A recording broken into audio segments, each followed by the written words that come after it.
Can you say there's a general theme which connects the new compositions on the album? I guess the movement behind the keyboard of the pianist, the physical thing of the physicality. That's also, you will, if you listen to the album, I wanted to make sure that if I hit the lows in the piano, your left eardrum is gonna shake, you know. And if I do something really annoying in the right, you will hear it too. So all these things, I wanted a close-up experience from how do you hear this music when you're the pianist, and not just, you know, I'm the pianist, you're the audience, you know, let's keep that relationship going. No, I want to get rid of that. I want the listener to be sitting right here and experience it from here. So that's also why I want this album to be one whole story of how do you experience it behind the keyboard. I think this is the bottom line, that as a listener you really can feel the physicality of the instrument. Exactly. When you were living and working in New York, you also took classes composing for film and contemporary classical music. How is that connected with the way you choose your inspirations, and how do you work with that? I first of all always try to imagine that when I play music, I'm playing a film, and I try to just be a director behind the piano. Before, I used to think more like, which notes should I play, what harmony? And now I try to purely go for the instinctive, purely go for the sound, purely go for color. Of course, it translates into certain harmonies and certain things, but I try to think way more. And you know, I've been now in this kind of cave for 15 minutes improvising. Now I really need to go out in the forest. I need light. I need sharpness. I need, you know, quick sounds. I need, you know, more high-pitched things. So I try to, when I play an entire solo set or an entire album, in this case of Etudes, I really try to incorporate different colors, different settings, different scenes, different color gradients as well. So I really try to look at, when I perform and when I compose, what would a director do?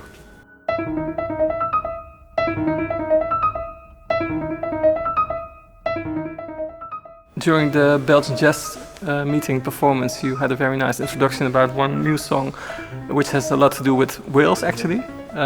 Can you explain what's the story behind that? Oh yeah, that's Sonar. Yeah. That's so the story behind Sonar is the hunt of the sperm whale. Terrible name, by the way, for the animal, but I won't go further into detail with that. But it does a remarkable thing, which is it hunts with having basically a gun.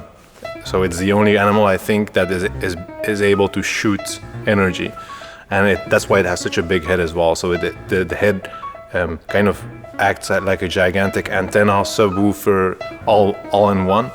And it really it dives down, first of all, really deep. So I'm talking about 1 kilometer or more, and it stays underwater for 20 minutes or more.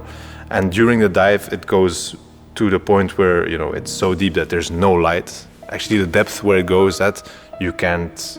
People know less about that depth than about space. So it's a completely unknown world. And when it enters the really deep waters, it just starts shooting its prey with sonar. So it emits these clicks, and it really goes like bing, bing, bing, bing, bing, bing. So long story short is that it just hunts. This peace-loving animal goes like from a peaceful, you know, scenic in the fjords or whatever it is, and then it goes down and it just carnage, is bloodshed, and then it goes up and it pretends like nothing happened. So I try to incorporate all those ideas in one song, like having this repetitive sonar kind of thing going. I also have it crystalline in the beginning, and then very murky and very dark in the end, very, very aggressive in the end, and then going back up like nothing happened. That's kind of the idea of Sonar. You told me that for one piece on your new album, you try to envision the piano as an analog synthesizer using the pedals. Can you tell us more about how that works?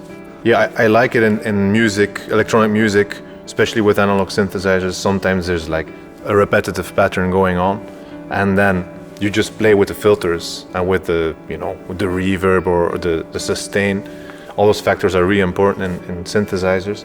and I like to try to imitate the same thing, just using the left and the right pedal. Actually, you can do so much with a piano, just pedaling. We try to think, you know, on a score sometimes we see, left pedal, here, right pedal. But there's so many gradations of pedal. Like if you think in percentage, you can go from 1 till 100%, and that's not even accurate, you know, there's so many gradations. So I try to really use the right pedal as a sort of sustain mechanism, and add a little bit of sustain and then a little bit more.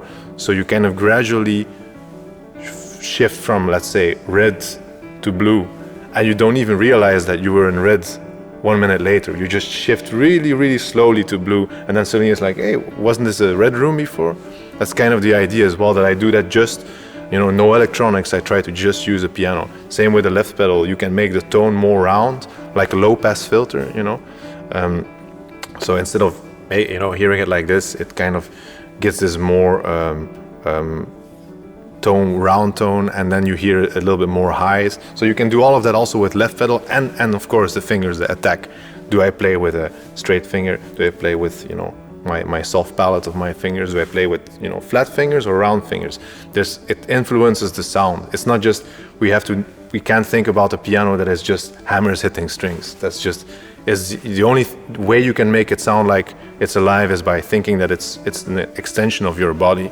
So I try to, with the feet and with the fingers, create that experience.